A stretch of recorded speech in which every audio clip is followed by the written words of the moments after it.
राजकारण, समाजकारण, कृषी व उद्योग, मनोरंजन व क्रीडा। आपण पाहत आहात न्यूज 18 महाराष्ट्र, आवाज महाराष्ट्राचा। देशातील सर्वात मोठी सिंचन प्रणाली कंपनी जैन इरिगेशन सिस्टीम्स लिमिटेडने 31 मार्च 2024 रोजी समाप्त होणाऱ्या तिमाही आणि वर्षाअखेरीचे स्टँड अलोन आणि कन्सोलिडेटेड आर्थिक निकाल 18 मे रोजी जाहीर करण्यात आलाय। यात कंपनीच्या कन्सोलिडेटेड वार्षिक विक्रीत 60% वाढ झाली असून नफा 91 कोटी रुपये झाला आहे। जळगाव येथे झालेल्या संचालक मंडळाच्या बैठकीत आर्थिक निकालही मंजूर करण्यात आलाय। हवामान बदलाला भारतासह संपूर्ण जग सामोरे जात आहे। कृषी क्षेत्रात त्यामुळे अनेक आव्हाने उभे ठाकली आहेत। विशेषतः मूल्यवर्धित शेती करणाऱ्या शेतकऱ्यांना याचा फटका बसतोय। या आव्हानांना सामोरे जात कंपनीने किरकोळ व्यवसायात 25% भरीव वाढ केली आहे। कंपनीने प्रकल्प आधारित व्यवसाय धोरणात्मकरित्या कमी केला आणि किरकोळ आणि निर्यात बाजारांवर लक्ष केंद्रित केले, ज्यामुळे चांगला नफा कमवलाय आणि रेव्हेन्यू मिक्स अर्थात महसूल मिश्रण पूर्णपणे बदलले।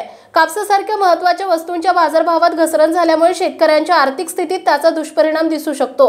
जैन इरिगेशन सिस्टीम लिमिटेड कंपनीचे उपाध्यक्ष तथा व्यवस्थापकीय संचालक अनिल जैन म्हणाले की चालू आर्थिक वर्षात पावसाळा सामान्य असेल असे हवामान खात्यातर्फे सांगण्यात आले। चालू असलेल्या लोकसभा निवडणुकांमुळे चालू आर्थिक वर्षाच्या पहिल्या तिमाहीत एकूण व्यवसायावर थोडा परिणाम होऊ शकतो। तथापि आम्ही व्यवसायाच्या गुणवत्तेवर लक्ष केंद्रित केले। आम्ही किरकोळ व्यवसाय वाढवून नफा सुधारण्यासाठी वचनबद्ध असल्याचंही त्यांनी सांगितलं। या आर्थिक निकालाची अनेक वैशिष्ट्ये दिसून येत आहेत। यात वार्षिक आधारावर आर्थिक वर्ष 2023-24चा 7.0% विक्री वाढ झाली आहे। वार्षिक आधारावर 2024 वर्षाचा कन्सोलिडेटेड एबिटा 16.8% वाढलाय। चालू आर्थिक वर्षात एकत्रित कर पश्चात नफा हा 91 कोटी रुपयांचा दिसतो। गत वर्षांची तुलना केली असता 120.8 कोटी रुपये इतका तोटा आहे। वार्षिक आधारावर 2024 वर्षाचे स्टँडलोन एबिटा 10.3% वाढलाय। वार्षिक आधारावर आर्थिक वर्ष 2023-24 साठी स्टँड अलोन निव्वळ नफा 41.2% वाढून तो 55.5 कोटी झालाय।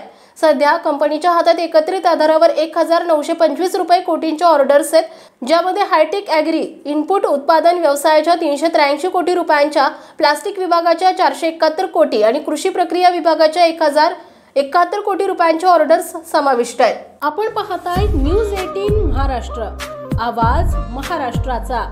उत्तर महाराष्ट्रासह महाराष्ट्रातील बातम्या मिळवण्यासाठी आमच्या न्यूज 18 महाराष्ट्र या न्यूज चॅनलला सबस्क्राइब करा आणि बेल आयकॉन दाबा।